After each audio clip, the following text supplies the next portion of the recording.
ವಾಲ್ಮೀಕಿ ಸಮುದಾಯದ ಮತಗಳನ್ನ ಪಡೆಯುವಲ್ಲಿ ಸಚಿವ ಸತೀಶ ಜಾರಕಿಹೊಳಿ ಪೇಲಾಗ್ತಾರೆ.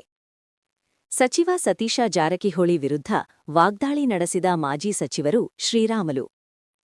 ವಾಲ್ಮೀಕಿ ಸಮುದಾಯಕ್ಕೆ ಅನ್ಯಾಯವಾಗಿದೆ, ಯಾಕೆ ಬಾಯಿ ಬಿಚ್ಚಿ ಮಾತಾಡ್ತಾ ಇಲ್ಲ ಅಣ್ಣಾವ್ರೇ? ನೀವು ಬಹಳ ದೊಡ್ಡ ನಾಯಕರು. ಕಾಂಗ್ರೆಸ್ನಲ್ಲಿ ನೀವು ಸಿಎಂ ಆಗುವ ರೇಸ್ನಲ್ಲಿ ಬೆಳೆದಿದ್ದೀರಿ.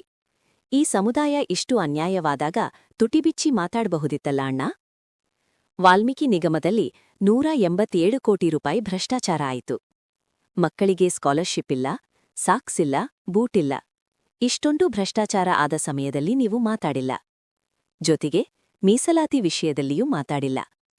ಸತೀಶ ಅಣ್ಣ ಎಷ್ಟು ಒಳ್ಳೆಯವನು ಅಂದ್ರೆ ಸಣ್ಣ ಹುಡುಗ ಎಷ್ಟು ಒಳ್ಳೆಯವನೋ ಅಷ್ಟು ಒಳ್ಳೆಯವನು. ಸಣ್ಣ ಮಗುವಿನಂತೆ ಅವರು. ಅವರಿಗೆ ಒಳ್ಳೆಯದು ಕೆಟ್ಟದ್ದು ಎರಡೂ ಗೊತ್ತಾಗೋಲ್ಲ.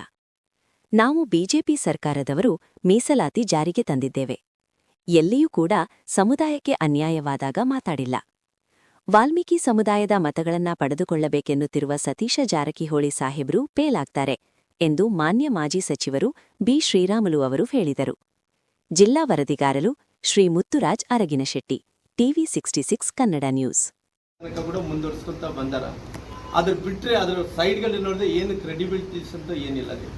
ಇವತ್ತು ನಾನು ಸತೀಶ್ ಅಣ್ಣವ್ರಿಗೆ ಕೇಳುವಂಥ ವಿಚಾರ ಮುಂಚೆ ಕೂಡ ಕೇಳಿದ್ದೀನಿ.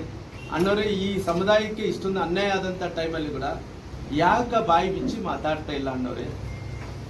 ನೀವು ದೊಡ್ಡ ನಾಯಕರು, ಬಹಳಷ್ಟು ಕಾಂಗ್ರೆಸ್ಸಿನಲ್ಲಿ ಇವತ್ತು ಯಾವ ರೀತಿಯಲ್ಲಿ ಇದ್ದೀರಿ ಅಂದ್ರೆ ಮುಖ್ಯಮಂತ್ರಿ ಆಗುವಂಥ ರೇಸ್ನಲ್ಲಿ ತಾವು ಕೂಡ ಇದ್ದೀರಿ ಅಣ್ಣವರೇ.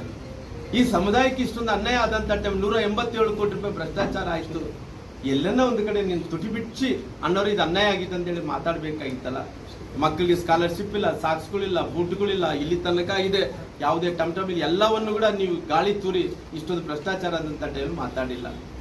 ಜೊತೆಲಿ ಇವತ್ತು ಮೀಸಲಾತಿ ವಿಚಾರದಲ್ಲಿ ಕೂಡ ಸಾಬ್ರು ಒಳ್ಳೆಯವ್ರಂದ್ರಿಗಿನ ಎಷ್ಟು ಒಳ್ಳೆಯವ್ರಂದ್ರಿಗಿನ ಸಣ್ಣ ಹುಡುಗ ಎಷ್ಟು ಒಳ್ಳೆಯನೋ ನಮ್ಮ ಸತೀಶ್ ಅಣ್ಣ ಕೂಡ ಅಷ್ಟೇ ಒಳ್ಳೆಯವ್ರಿ.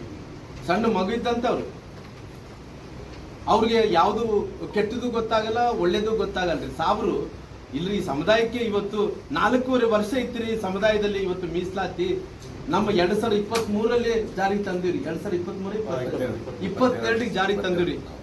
22 ಏಪ್ರಿಲ್ ಜಾರಿಗೆ ತಂದಿರಿ.